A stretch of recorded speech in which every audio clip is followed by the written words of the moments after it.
Hello and welcome to another Planet Destiny exotic weapon review. Today we'll be taking a look at Red Death. Red Death is one of two exotic pulse rifles. It falls into the high impact, low rate of fire archetype of pulse rifles. You can sometimes find it being sold by Xur or as a random reward in PvP or PvE. Those lucky enough to own this gun will find that it's an extremely formidable pulse rifle that can be a massive threat in PvP and a solid choice for select PvE engagements. The good. The most recent patch that addressed exotics brought a much needed change to Red Death. It used to have an extremely low rate of fire, which fortunately has been fixed with the rate of fire being upped to 66. This makes the entire weapon much simpler to use as you have less riding on every single shot you take. The impact is the highest among exotic pulse rifles. For Tier 1 enemies, you'll be doing 423 x 3 precision damage shots, and 141 x 3 for body shots. It'll generally take 2 bursts to the body or just 2 shots from a burst to precision to down a target. For Tier 2 enemies, you'll be doing 212 x 3 for precision shots and 141 x 3 for body shots. It'll take about 10 to 11 bursts to a body to down a Tier 2 enemy, or about 6 bursts to precision. In PvP, this high impact leads to each bullet doing 21 on the body and 32 to the head. A full burst to the body will do 63 damage, while a full burst to the head will deal 96 damage. It'll take 2 full bursts to the head and 1 more bullet from a burst to take down a player in PvP. What usually happens though, due to the gun's stability and target movements, it'll take about 3 to 4 bursts that partially land on the body and head to drop your enemy. The Red Death perk is really what makes this weapon a threat in PvP. After every kill, you will immediately begin regenerating health, and you will also reload quicker. If you can position yourself properly in an engagement, you can easily drop a target, reload and regenerate health, and then begin taking out your next target while they sit there just wondering why your health is completely full. The heal from this perk will also negate the presence of Crota effect in the raid. The Unflinching perk measures well with the Red Death perks, since you're more likely going to be taking fire from other enemies in pretty much any engagement in PvP or PvE. This makes landing those crucial precision shots much easier, since your sights won't be bouncing around everywhere. You can just calmly shrug off the damage you're currently taking, knowing the Red Death perk will heal you once you dispatch the target firing on you. Now we get into the bad. The stability is low at 44, making it difficult to make a full burst land on a precision shot in PvP outside of the most ideal circumstances.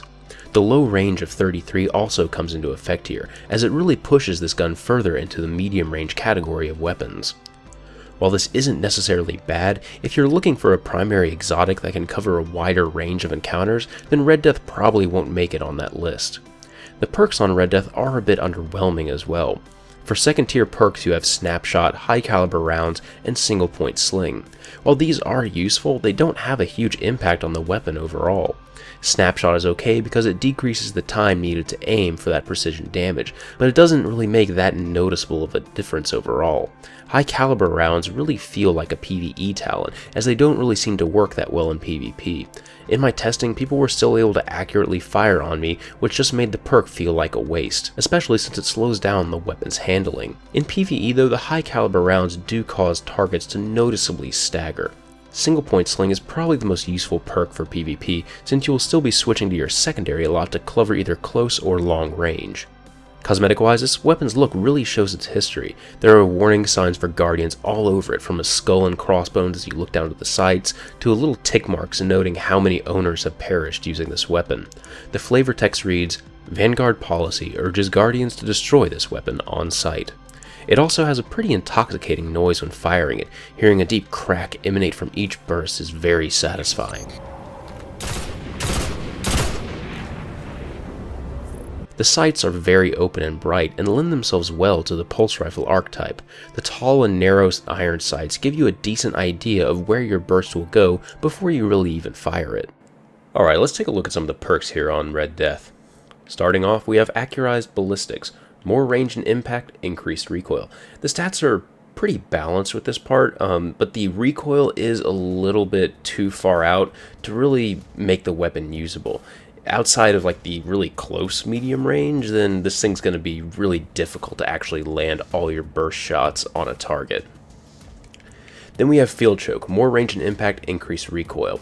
The stability goes down with this, the range and impact ever so slightly go up.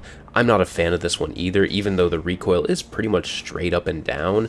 The cost to stability, it makes it a little bit more difficult to use again. What I end up going with is Aggressive Ballistics. It increases the impact and increases the stability, but it has shorter range. It actually has a pretty nice tight grouping, and the range reduction is low enough that it doesn't really affect the weapon overall. It's still going to be used in the pretty much normal range that it's going to be used on. Then we have Unflinching. It's easier to aim under fire using this weapon. This perk really becomes apparent in like PvE, where you're always kind of getting your sights knocked around by various enemies.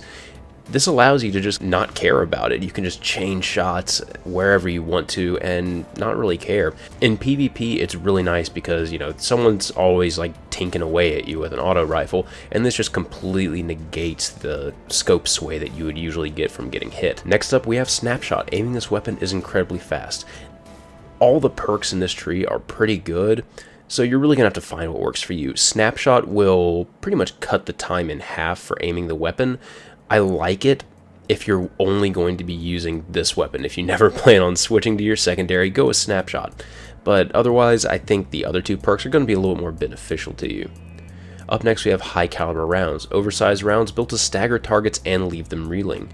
Their mass makes the weapon harder to handle. I've noticed the handling going a little bit down in this weapon. It's difficult to explain, but it does ever so slightly slow things down. You're really only going to notice the staggering targets though in PvE. It doesn't really make the scope sway anymore, at least that I can tell in PvP. I'm still getting fired upon just as much as I normally would. Finally, we have Single Point Sling. Switch weapons faster, move quicker while aiming. I really prefer this perk for PvP, mainly because you're usually always either switching to a sniper rifle or a shotgun. You have to cover one of those, either long range or close range. Personally, I like a shotgun in conjunction with this weapon and just kind of get closer to your enemy if you're wanting to kill them from far away. With Single Point Sling, you're just going to be able to switch to your shotgun a little bit quicker, switch back to your pulse rifle a little bit quicker as well. It's a really solid perk for PvP, and you're also going to be moving a little bit quicker while aiming. So in conjunction with Unflinching, this is just going to make you even more of a threat in PvP.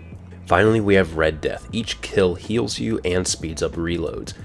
This thing just makes the weapon, in my opinion, mainly because it just needs something to get you out of each firefight, and that heal triggers immediately upon kill, and you're pretty much healed in about a second and a half. Also, the fact that it speeds up reloads kind of makes the weapon a little bit more useful. In conclusion, Red Death can really be used to great success in both PvP and PvE. You have to really consider your loadout though when using this weapon. It exists solely to dominate mid-range engagements, where you can reliably land 3 precision shots without the recoil and range really affecting your gameplay. Depending on which secondary you pick, your close or long range will end up lacking. As far as exotic primary weapons goes, Red Death really isn't in the same tier as Suros, Thorn, or Hawkmoon. It's a pretty challenging weapon to use that's fun to mess around with from time to time. If you find yourself with this weapon, I unfortunately can't recommend that you spend the exotic shard to max its attack. Otherwise, it's a very fun weapon to use, and bring it out when you're getting bored of the normal routine of things. I hope you've enjoyed this review. This has been Patrick Casey with Planet Destiny.